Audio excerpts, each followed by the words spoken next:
മലയാള ഭാഷാ സാഹിത്യലോകത്തെ പകരക്കാരനില്ലാത്ത പ്രതിഭാശാലിയാണ് അക്ഷരസുൽത്താനായ വൈക്കം മുഹമ്മദ് ബഷീർ.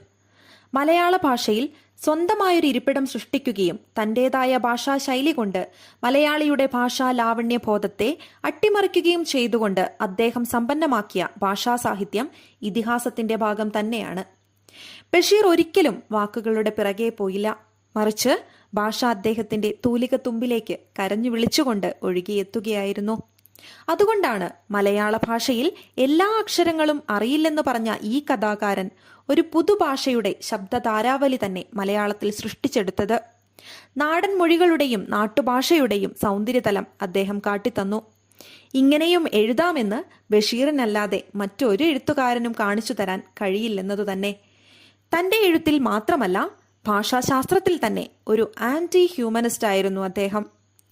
മലയാള ഭാഷയിൽ സ്വന്തമായൊരു ഇരിപ്പിടം സൃഷ്ടിക്കുകയും തന്റേതായ ഒരു ഉപഭാഷ തീർക്കുകയും ചെയ്യുകയായിരുന്നു ബഷീർ. കാവ്യകാരനായ എഴുത്തച്ഛനെ ഭാഷയുടെ പിതാവായി കാണുമ്പോൾ ബഷീറിനെ ഗദ്യസാഹിത്യത്തിൽ ആത്മതേജസ്സുള്ള ഒരു ഭാഷയുടെ ഉപജ്ഞാതാവായി കാണാം. പ്രതിഭാധനനായ ഒരു എഴുത്തുകാരന്റെ ഏറ്റവും വലിയ ലക്ഷണവും സംഭാവനയുമാണത്. വായിക്കുന്നവർക്കും അല്ലാത്തവർക്കുമിടയിൽ ബഷീർ എന്ന എഴുത്തുകാരനെ സുപരിചിതനാക്കിയത് അദ്ദേഹം സൃഷ്ടിച്ച ഈ പുതുഭാഷയുടെ ശക്തിയാണ്. ആ ശൈലി ഒരിക്കലും പരമ്പരാഗതമാണെന്ന് നമുക്ക് പറയാൻ കഴിയില്ല. പഴമക്കാർ രസിക്കുകയും പുതുതലമുറ കൊണ്ടാടുകയും ചെയ്യുന്നത് ബഷീർ ഒരു ശൈലിയും ഒരു ഭാഷയുമായതുകൊണ്ടാണ്.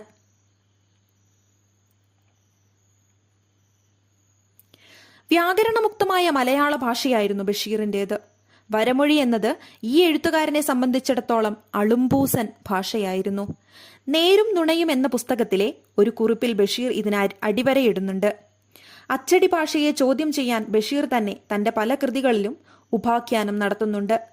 താൻ എഴുതിയ സ്റ്റൈലൻ വാക്യത്തിൽ ആഖ്യാതം എവിടെ എന്ന ചോദ്യവുമായാണ് അബ്ദുൽ ഖാദർ പ്രത്യക്ഷപ്പെടുന്നത്. ഇതിനുള്ള ബഷീറിന്റെ മറുപടി മലയാളത്തിൽ ശൈലി തന്നെയായി മാറി. പോടാ എണീറ്റ്, അവന്റെ ലുട്ടുലുടുക്കൂസ് ആഖ്യാത. ബഷീറിന് ഭാഷാ വ്യാകരണ ബന്ധമായ പദങ്ങളുടെ സങ്കലനമായിരുന്നില്ല. രസത്തിനു വേണ്ടി മാത്രം അദ്ദേഹം അത് വാരി വിതറിയതുമില്ല. ശബ്ദവും വസ്തുവും തമ്മിലുള്ള യുക്തിബന്ധത്തിൽ നിന്നാണ് ഭാഷയുടെ പിറവി എന്ന് സിദ്ധാന്തിക്കുന്ന ഭാഷാ പണ്ഡിതന്മാരുടെ വാമൊഴികളും ബഷീർ പിൻപറ്റുന്നുണ്ടെന്ന് അദ്ദേഹത്തിന്റെ ഭാഷാപ്രയോഗം സാക്ഷ്യം നിൽക്കുന്നുണ്ട്. ബഷീറിയൻ നോവലുകളുടെയും കഥകളുടെയും സൗന്ദര്യം കെട്ടി ഉയർത്തപ്പെടുന്നത് അതിലെ കഥാപാത്രം ഉപയോഗിക്കുന്ന ഭാഷയുടെ പദസന്നിവേശത്തിലും ആഖ്യാന ശൈലിയുടെ പുതുമയിലുമാണ്. ഗദ്യശൈലിയുടെ രസനീയത നാടൻ പ്രയോഗങ്ങളുടെ സംഭാഷണ ശൈലിയാണ്.